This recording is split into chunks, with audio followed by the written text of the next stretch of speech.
دنیاوی جہنم یعنی غازہ میں 15 مہینوں سے جاری بربریت کے خاتمے اور سیز فائر ڈیل کا آغاز آج 19 جنوری سے ہوا۔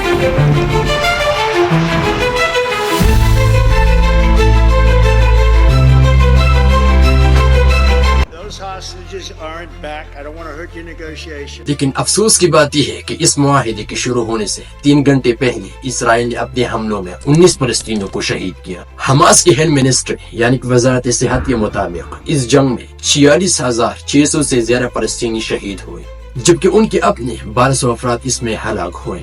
آج اس ویڈیو میں ہم اس معاہدے کے بارے میں بات کرنے والے ہیں کہ اس جنگ بندی معاہدے کے مطابق اسرائیل کو کیا کرنا ہے، حماس کو کیا کرنا ہے۔ اس ویڈیو میں ہم بات کریں گے۔ اسرائیل نے حماس کے 7 اکتوبر 2023 کے حملے کی جوابی کارروائیوں کا آغاز شمالی غزہ سے کی۔ پہلی بیت الحنون کو نشانہ بنایا گیا کیونکہ اسرائیلی فورسز کا کہنا تھا کہ حماس کی جنگجو یہاں پر چھپے ہوئے ہیں، اور وہاں کے لوگوں کو یہ وارنٹ جاری کیا گیا کہ اس جگہ کو جلد از جلد چھوڑ دیں، یعنی ان سب کو زبردستی سے جلاوطن کیا گیا۔ 2.2 ملین لوگوں کو زبردستی سے جلاوطن کیا گیا۔ City university of new York کے ایکسپرٹس کے مطابق کہ اس 15 ماہ میں جاری جنگ نے نہ صرف جانی نقصانی کی بلکہ 60% عمارتوں کو بھی نقصان پہنچایا۔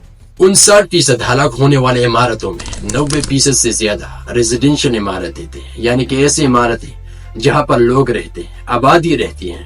Integrated food security and peace classification کے مطابق غزہ کے 18 لاکھ سے زیادہ افراد غذائی قلت کا شکار ہیں، یعنی غذائی قلت کا سامنا کر رہے ہیں۔ اس سے پہلے بھی یہ قحط تھا، لیکن اس 15 مہینوں میں یہ قحط 10 گنا بڑھ گئی۔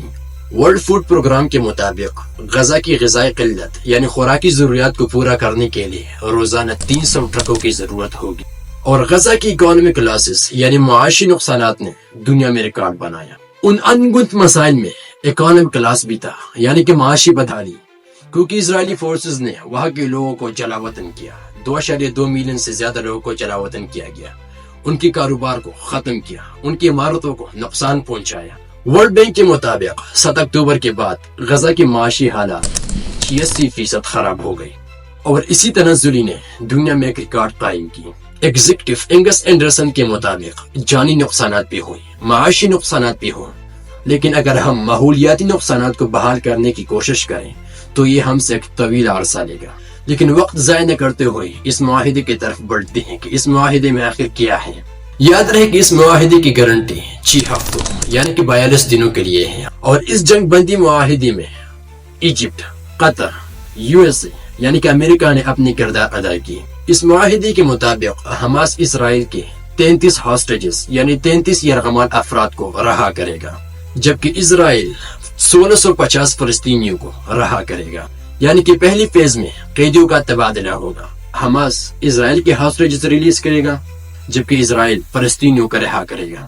ہیومینیٹیرین ایڈ یعنی کہ انسانی امداد کے حوالے سے غزہ کو روزانہ 600 ٹرک پہنچایا جائے گا، جن میں 300 ٹرک شمالی غزہ کو دیا جائے گا۔ اس جنگ بندی معاہدے میں اسرائیلی فورسز کے بارے میں بھی بات کی گئی، یعنی کہ اسرائیل اپنی فورسز کو گریجولی آہستہ آہستہ ویڈرا کرے گا، کیونکہ یہاں پر اس سے پہلے فلسطینیوں کے اپنے گھر تھے، لہٰذا وہ لوگ جو جلاوطن ہو گئے ہیں وہ اپنے گھر واپس آئیں گے۔ اس جنگ بندی معاہدے میں غزہ کی ریکنسٹرکشن کے بارے میں بھی بات کی گئی، یعنی کہ غزہ کی ریکنسٹرکشن ہوگا، لیکن اس میں شرط یہ ہے کہ یہ جنگ بندی معاہدہ 6 ہفتوں کے بعد اور بھی طویل عرصے کے لیے رہ جائے، تو پھر اس کی ریکنسٹرکشن کی امکان ہے۔